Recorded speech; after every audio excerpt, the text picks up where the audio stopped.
Hello and welcome back to another Reverse 1999 video. I don't know why Sotheby is speaking without actually saying anything. Her lips are moving but nothing is being said. Relatable, honestly. Anyways, a few things before the video starts. We're probably gonna close in on Revival, the Uluru games, and we're just gonna be waiting for part 2 of the event, which is in 3 days. Actually much sooner than I expected it to be. We're not gonna be doing any of the raids because in my opinion raid content is pretty boring. You go investigate, you go fight him, and then you just farm this all the way to the end, and yeah, I think it's pretty boring. I just bought a rare and strong Okay, she's talking Vicon. again, nice.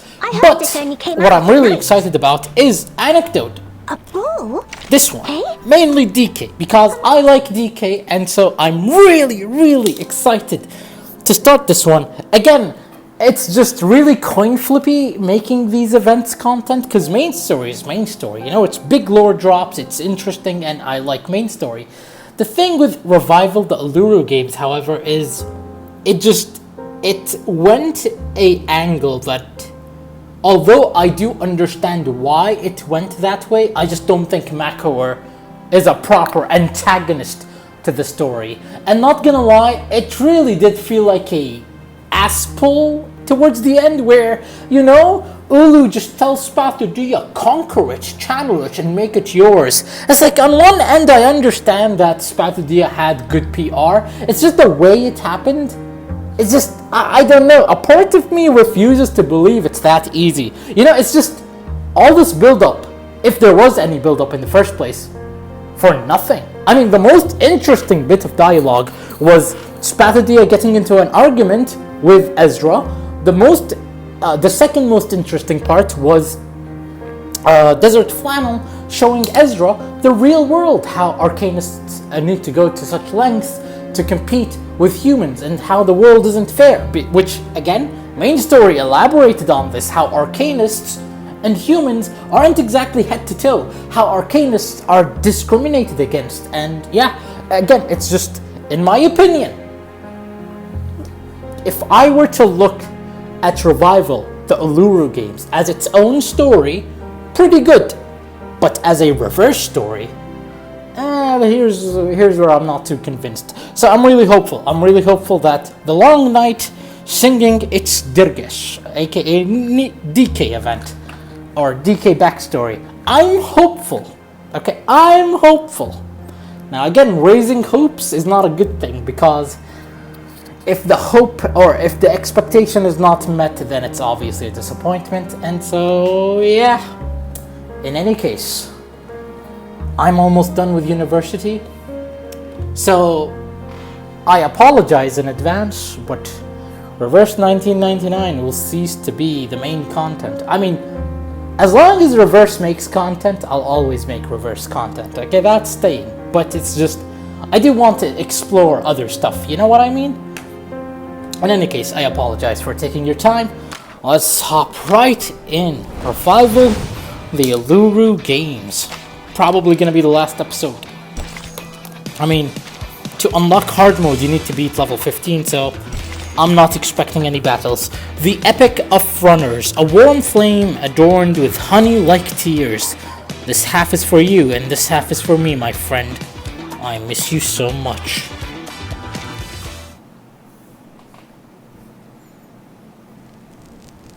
I assume the descriptions are written from Ulu's perspective. In any case, The audience are all seated. No stampede or jostle, not to mention injury. All the human athletes have registered, and their mixed sporting events with the Arcanist athletes have been properly planned and are ready to start in 3 days. I'm done. I can't even move a finger right now. is this the pre-preparation? 3 days? Really? This is almost a miracle. Everyone is running for the tremendous workload, like a python trying to digest an elephant. Fortunately, they managed to complete all the work just on time. Flammy. It's our turn.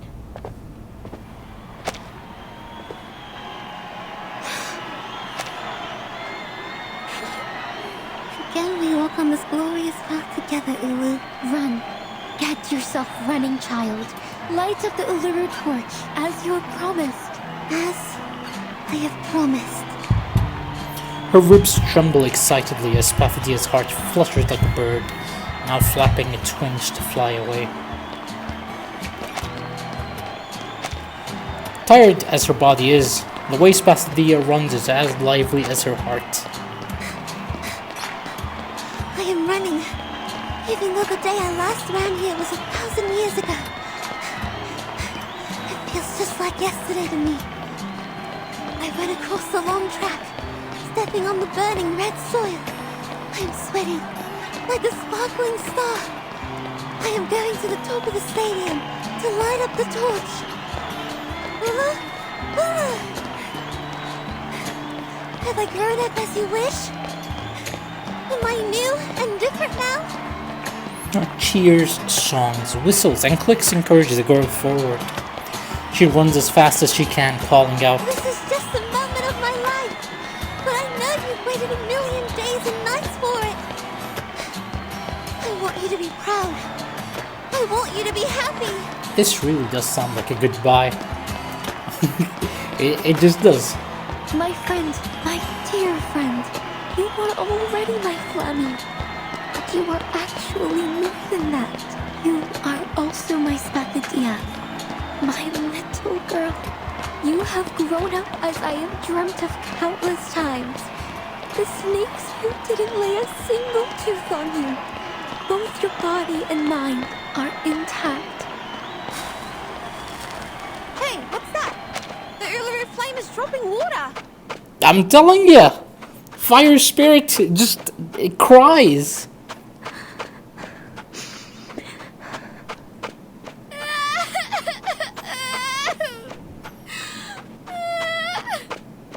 We're gonna do the trailer thing where she drops the flame and then the flame lights up. The flame is put out by her tears. The little priestess stops running subconsciously, which makes her lose balance. She falls forward to the ground.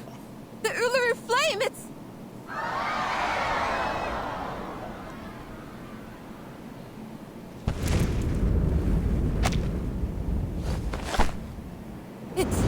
It's the kid of Laplace!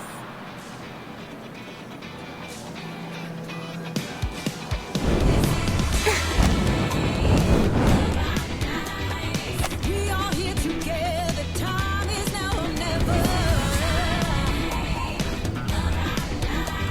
In unity we find a way.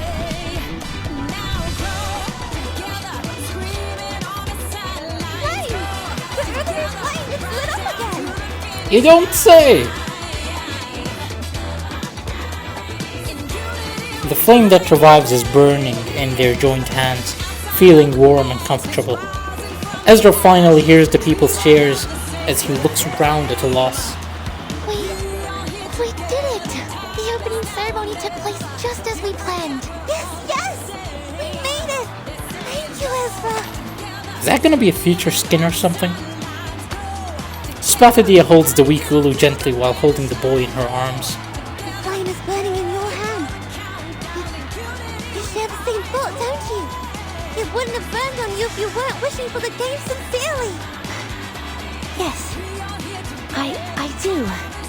I want it to be a successful event. It's important to you, and so to us now.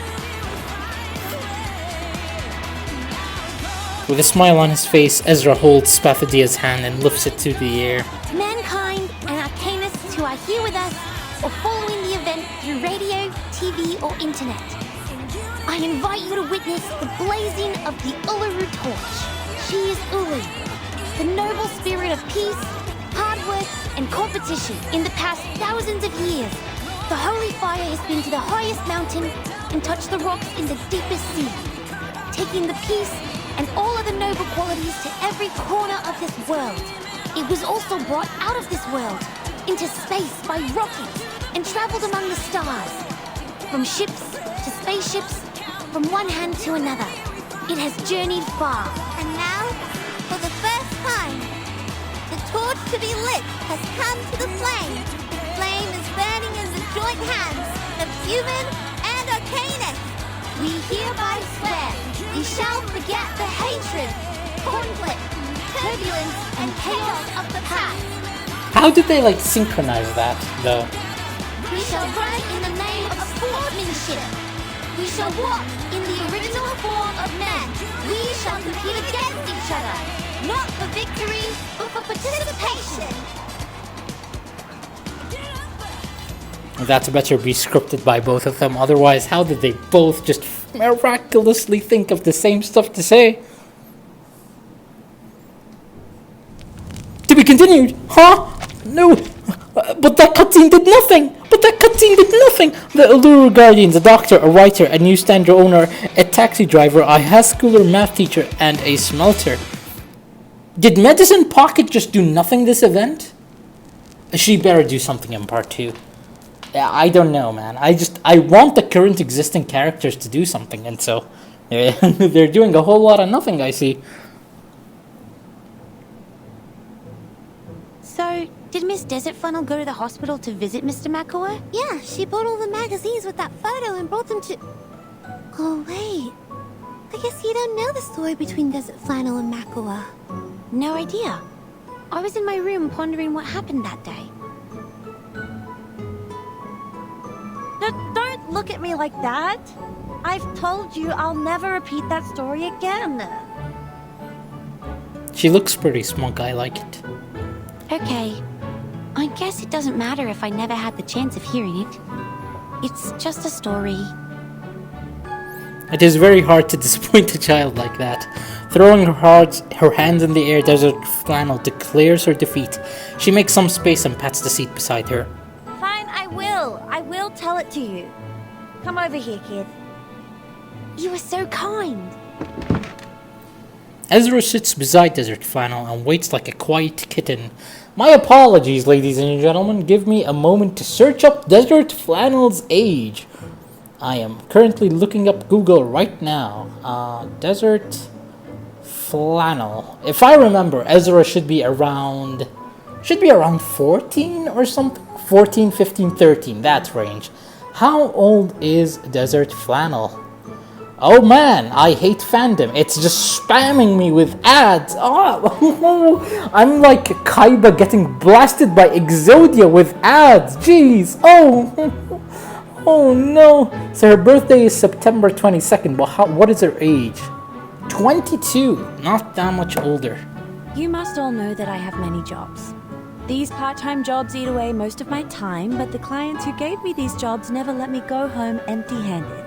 If you were me, you'd know that if you are willing enough to take as many jobs as possible, you'd meet some strange clients. Like going to a school day pretending to be someone's mum, or braiding the hair of a punk hound in 302 pigtails for a blind man. Or waiting for a rare bird at midnight, carrying a camera which was expensive enough to pay for my apartment.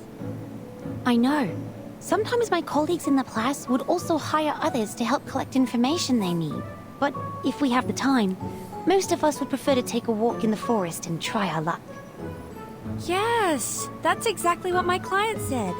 He paid me well for the job. So generous that I stared at the dark and waited for that pink torch hummingbird to show up, despite my bloodshot eyes. 1 day, 2 days, and 3 days passed. I didn't even see anything like it. But I saw a wonder beast, just as extraordinary as the hummingbird. Pausing for a second, Desert Flannel takes a deep breath. Pink glittering platypus. Pink, glittering platypus? It's pink, and it's glittering. And who knows whether pink torch hummingbird is a strange nickname for that platypus. Of course I have to take a picture of it. But you know, a bird lover won't need a picture of a platypus. So I sold it to Kidding Fun, a children's magazine. What happened next should be very evident to you, if you read enough bad novels. Is that... Yes, that's right. That platypus was Makua, who took the transformation potion. I facepalmed. But why would he do that? Perhaps he was looking for some fun, or maybe it was an accident.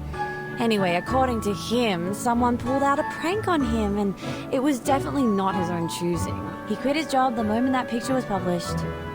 He left his friends and family and became a revenger, striving to put me into a miserable situation just like what he has gone through. So this time, after I made this fortune, I bought the apartment and every copy of that issue of the magazine.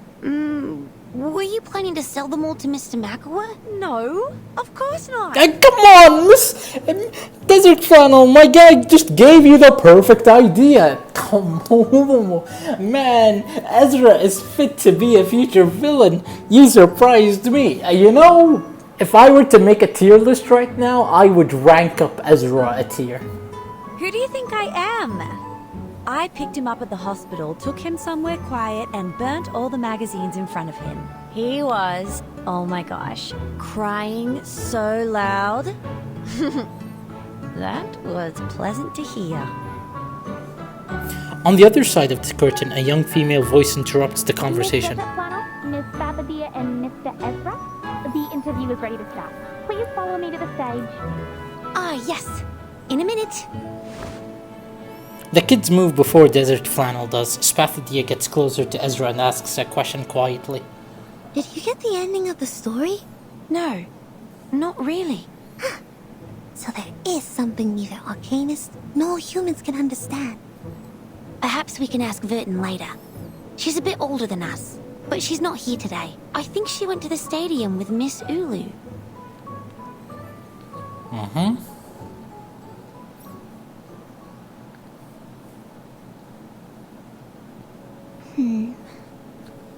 The gold-swallowing crowd, the apocalyptic hedonism, and the adventure on the island of numbers. So this is what the world has become when I was in slumber for all these years. I have experienced countless rains, and have even seen the rainbow above Uluru, but I've never seen anything like the storm. The flame lets out a contented sigh. I can't believe it just changed everything so easily. But the Uluru Stadium is still here. I know there are spots with mysterious power in this world. They can provide a slim chance of survival in the storm, and the stadium is exactly one of them. Such a place will be desired by different forces one day. It's just a matter of time. Like the Manus Vindictae you talked about. To them, the Uluru Stadium is like a piece of meat to a hungry wolf. That's right. The Foundation has already launched the Uluru Guarding Project. It will be a long-term mission and involves a heavy workload, and the Australia branch doesn't have enough manpower for it. Fortunately, a lot of people went to the visitor window of the branch. They are worried about the stadium?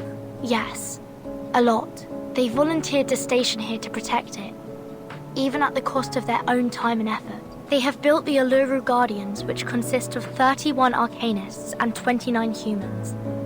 There are doctors, writers, taxi drivers, newsstand owners, and so on, and they are all among the audience of the games. You made it, child. This is indeed a brand new beginning.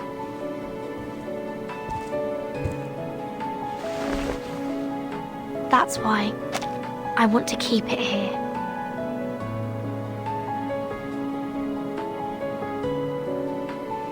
That's the thing that Spathadia and Ezra said out loud. The giant rock which the bunyip turned into has become a worm on the red soil of Uluru. No more wet cold question or doubt. The strokes carved out by gravel and fire run down from the bunyip spine to both sides of its body. At the end of each ridge, words are inscribed, turning the rock into a monument. We shall run in the name of sportsmanship. We shall walk in the original form of men. We shall compete against each other, not for victory, but for participation, By both human and arcanist.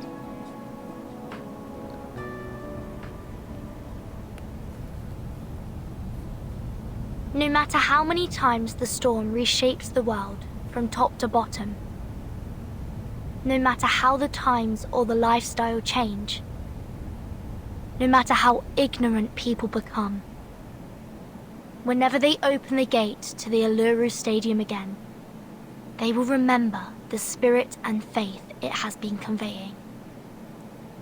Things will change in the unstoppable river of time, yet the Uluru Stadium shall remain forever.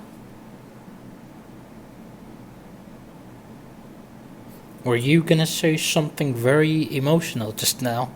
I don't know. I think it just felt kind of flat at the mention of Uluru Stadium. The end.